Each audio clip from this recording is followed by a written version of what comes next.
when all the substitutions have been made, it's still a sign of, two fingers up to your coach and I suppose your teammates and everything else. The guy has been number one on the team sheet for 15 years, and now he's not. He's a squad player.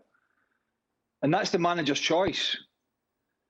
But to do it when, okay, the game might have been over and it might have been minutes or seconds left, but there's still substitutes available. What if somebody had gone down injured and he wanted to bring him on or whatever? So, that's just totally unprofessional. I can understand the frustration because it must be a terribly hard pill to swallow, having been one of the two greatest players of the last 10 to 15 years to becoming a bit of an afterthought at this football club. But that's what he signed up for. He signed up to be a Manchester United player for the second time. He signed up to the decisions that they make, and they decided to sack Solskjaer and bring in Erik ten Hag. And now they have to back Erik ten Hag's decision. So he has to live with that. And quite frankly, to walk off when your coach has substitutes available, I don't need to tell you what that is, because I think it's there for everybody to see. Frank? Yeah, I totally agree with Craig. I think you want to show to the world that you don't agree, and you do it so going back to the tunnel and the dressing room before the end of the game, and put the light on yourself.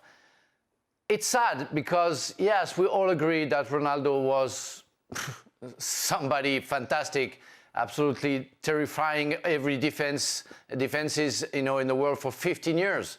But he's not the Ronaldo that he used to be. And tonight, especially tonight, it worked without him.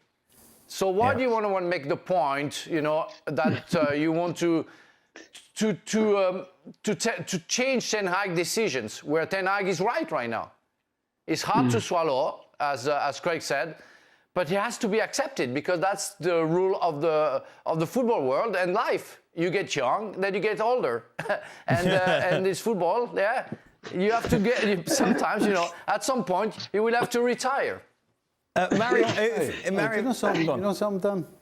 He has to be very careful because, as Craig said, for 15 years he's been number one, first on the team sheet, and everybody, including us, has patted him on the back, clapped him, talked about how professional he is, how great he is, how good he is in the dressing room, how everything's brilliant.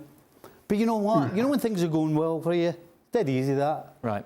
To do the right thing all the time. When it's going well for you, dead easy. The mark of anybody is when things are not going your way. How do you react? And we just saw how he's reacted. And he better be very careful because he better get rid of acting like, as Craig said, a big baby, because he's going to harm his reputation if he continues to do that. From a Manchester United perspective, and I suppose from like a world soccer perspective, Mary, it doesn't really matter anymore, does it? As Frank said, he's old, he's had a brilliant career, but in the past, this would have been right at the top of the show. We've been talking about Ronaldo storming off. What does this mean for the future? It doesn't matter anymore. You're done. No, I mean, look, guys, we all know, he's a real winner, but you don't want him to win like this. You understand? And you don't want to see this. Yeah, like even what Steve said, he's hurting his own reputation. This is a guy that achieved so much. Clearly, you understand, even myself, I would have loved to even have half of his career, of the achievements that he had. But I'm just saying, don't focus on the bad things, man. Make sure that you were a great player. You don't want to walk out and being looked at and saying you were great, but you didn't do this or you didn't do that. No, he doesn't need that. I don't think he needs moments like this. Also, what is always bad, I am definitely aware of that. When you don't play, you always want your team not to perform great, that you don't want them to perform really great because you're not playing. But what happens now? They're winning 2-0. And this is also something that also hurts him because he's like, oh man, I'm not performing, I'm not playing, they don't pick me, and now my team is winning too. No one wants that, but he should be careful with that because he's hurting himself. He's too big to do things like this.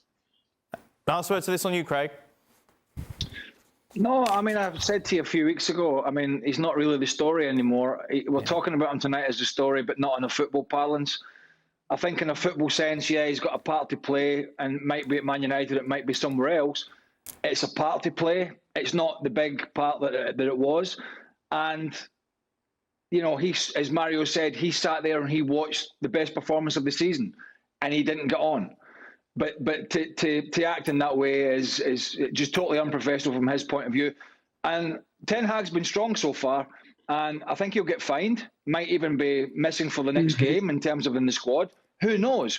But I think it's crystal clear, and it's been made crystal clear to Cristiano Ronaldo, who's the boss at Man United now. And Ten Hag's doing things his way, and it's his way or the highway.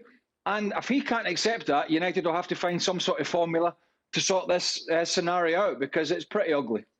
Well, thank you very much for watching ESPN on YouTube. For more sports highlights and analysis, be sure to download the ESPN app. And for live streaming, premium content, and let's not forget as well, ESPN FC 7 days a week. Subscribe to ESPN Plus.